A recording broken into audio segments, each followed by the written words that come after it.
নমস্কার। আজকে কিছু গুরুত্বপূর্ণ তাজা খবর জানিয়ে উত্তেজনা ছড়িয়ে পড়েছে গোটা বাংলা জুড়ে। প্রধান সংবাদগুলি জানার আগে শুরুতেই দেখে নিন আজকের হেডলাইন্স।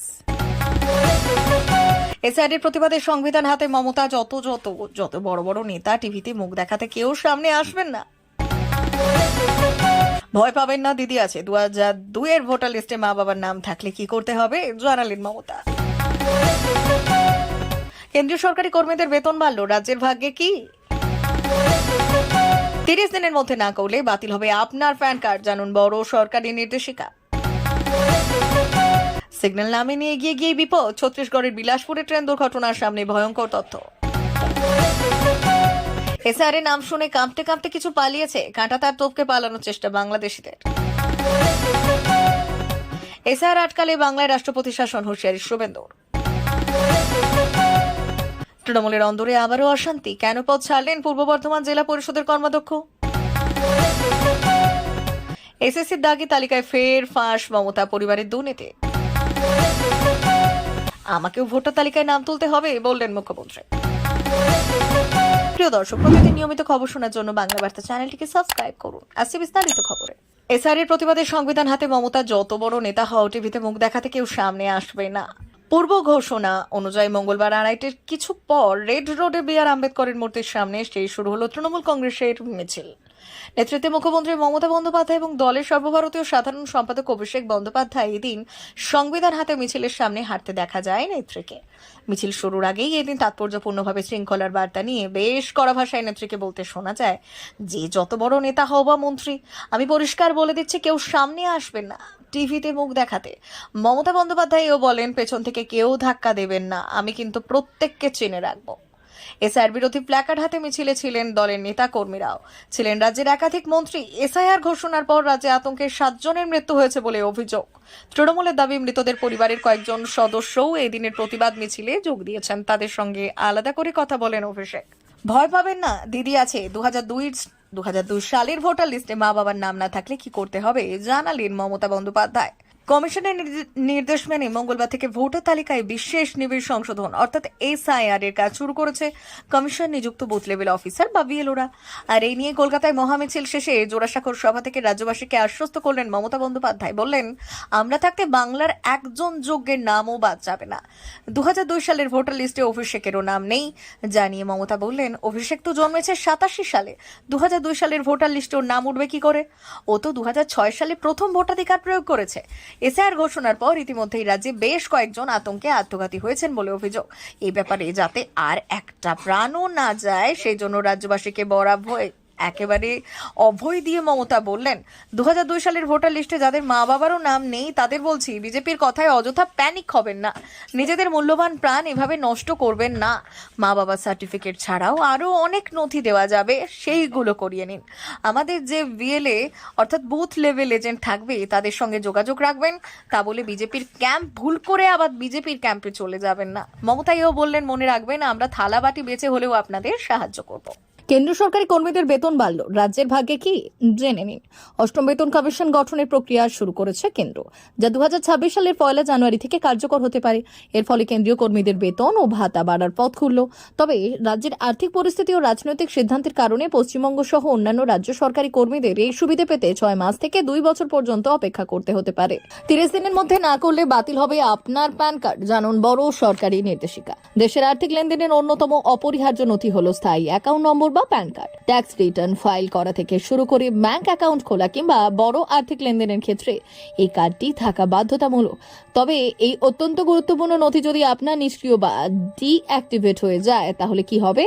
আয়কর দপ্তরের প্যান কার্ডের সঙ্গে আধার কার্ডের সংযোগ বাধ্যতামূলক করেছে।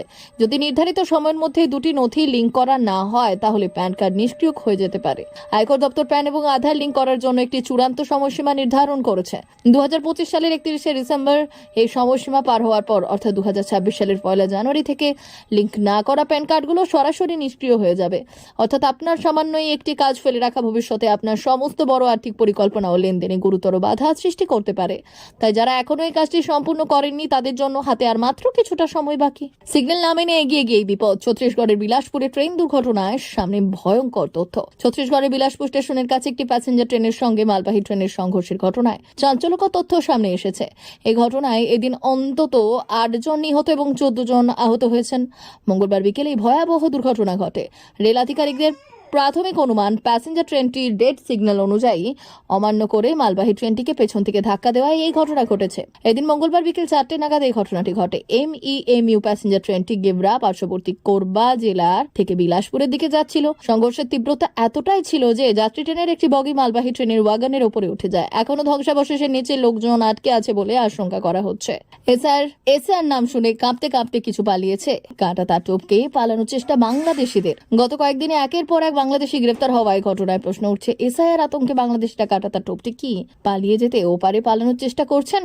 লাগাতার বাংলাদেশি গ্রেফতার হওয়া প্রসঙ্গে মঙ্গলবার সুর চড়ান শুভেন্দু অধিকারী। পাল্টা শুরু করেছেন, প্রশ্ন তুলেছেন মমতা বন্দ্যোপাধ্যায়ও। এর মধ্যে অস্বাভাবিক ভোটার বৃদ্ধি নিয়ে সরব হয়েছেন বাসিন্দারা। এসআইআর আতঙ্কে বাংলাদেশিরা কাঁটাতার টোপকে কি ওপারে পালিয়ে যাওয়ার চেষ্টা করছেন?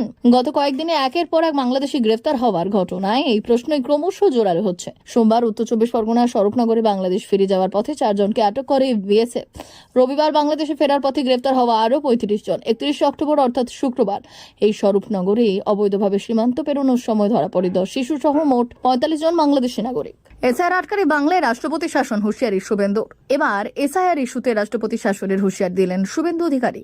আজ মঙ্গলবার বিকেলে পানিহাটিতে মিছিল করেন রাজ্যের বিরোধী দলনেতা। মিছিল শেষে একটি সভাও হয়েছিল, সেখানেই এমন মন্তব্য করেন তিনি। রাজ্যের বিরোধী দলনেতা জানান, এসআইআর নিয়ে তৃণমূল বিশৃঙ্খলা করলে চূড়ান্ত ভোটার তালিকা বেরোবে না, আর ভোটার লিস্ট না বেরোলে ভোট হবে না। তাহলে আগামী 4 মে রাত 12টার পর রাষ্ট্রপতি শাসন চালু হবে। শুভেন্দুর কথায়, এসআইআর নিয়ে বিজেপির কর্মী সমর্থকদের একটাই কথা বলবো, তৃণমূল যদি ভণ্ডুল করার চেষ্টা করে, বিএলওকে মারে, ইলেকশন কমিশনকে আক্রমণ করে, ইলেকশন কমিশন বুঝিয়ে নেবে। দায়িত্ব বিজেপির নয়, মারামারিতে জড়াবেন না। শুভেন্দু এদিন পরিসংখ্যান দিয়ে জানান, গত 2021 সালের 5ই মে বাংলা সরকার গঠন হয়েছিল। সেই জন্য 2026 সালে 4 মে রাত 12টার মধ্যে রাজ্যে সরকার গঠন করতে হবে। এজন্য 7 ফেব্রুয়ারি চূড়ান্ত ভোটার তালিকা প্রকাশ করতে হবে। বিশৃঙ্খলা করে যদি এসআইআর করতে দেওয়া না হয়, সেজন্য ভোটার তালিকা বেরোবে না। এসআইআর আটকালে বাংলায় রাষ্ট্রপতি শাসন, হুঁশিয়ারি শুভেন্দুর। তৃণমূলের অন্দরে একেবারে তৃণমূলের অন্তরে আবারও অশান্তি। কেন পদ ছাড়লেন পূর্ব বর্ধমান জেলা পরিষদের কর্মাধ্যক্ষ? এসআইআর নিয়ে তপ্তবঙ্গ রাজনীতি আঙিনা। এমন আবহের মধ্যেই পূর্ব বর্ধমান জেলা পরিষদের কর্মাধ্যক্ষ পদ থেকে পদত্যাগ করলেন মিঠু মাঝি। বিষয়টি নিয়ে আশ্চর্যজনকভাবে মুখে কুলু পেটেছেন জেলা পরিষদের সভাধিপতি শ্যামাপ্রসন্ন লোহার। পদত্যাগ নিয়ে কোনো রাগঢাক রাখেননি মিঠু মাঝি। তাকে ফোন করা হলে তিনি জেলা শাসকের কাছে তার পদত্যাগপত্র জমা দেওয়ার কথা স্বীকার করলেন। এসএসসির দাগি তালিকায় ফেরপাস মমতা পরিবারের দুর্নীতি। পশ্চিমবঙ্গের বহুল আলোচিত শিক্ষক নিয়োগ দুর্নীতির কাহিনী যেন শেষ হওয়ার নামই নিচ্ছে না। গতকাল এসএসসির তরফ থেকে প্রকাশ করেছে গ্রুপ সি এবং গ্রুপ ডি এর দাগি তালিকা। এবার সামনে এলো এমন এক অভিযোগ যা রাজ্যের রাজনৈতিক মহলে রীতিমতো চাঞ্চল্য তৈরি করেছে। বিজেপি নেতা ও আইনজীবী তরুণজ্যোতি তিওয়ারি তার এক্স হ্যান্ডেলের পোস্টে বিস্ফোরক দাবি করেছেন। চাকরি চোরদের তালিকায় মুখ্যমন্ত্রীর মামাতো ভাইয়ের মেয়েও আছে। তরুণজ্যোতি তিওয়ারির দাবি অনুযায়ী আজ পশ্চিমবঙ্গ স্কুল সার্ভিস কমিশন প্রকাশ করেছেন গ্রুপ সি ও গ্রুপ ডি এর অবৈধ নিয়োগ পাওয়া প্রার্থীদের তালিকা। সেই তালিকায় 674 নম্বর নামটি বিশেষভাবে নজর কেড়েছে। অভিযোগ, ওই প্রার্থীর নাম বৃষ্টি মুখার্জি, যিনি নাকি মুখ্যমন্ত্রী মমতা বন্দ্যোপাধ্যায়ের মামাতো ভাইয়ের মেয়ে। আমাকেও ভোটার তালিকায় নাম তুলতে হবে, বললেন মুখ্যমন্ত্রী।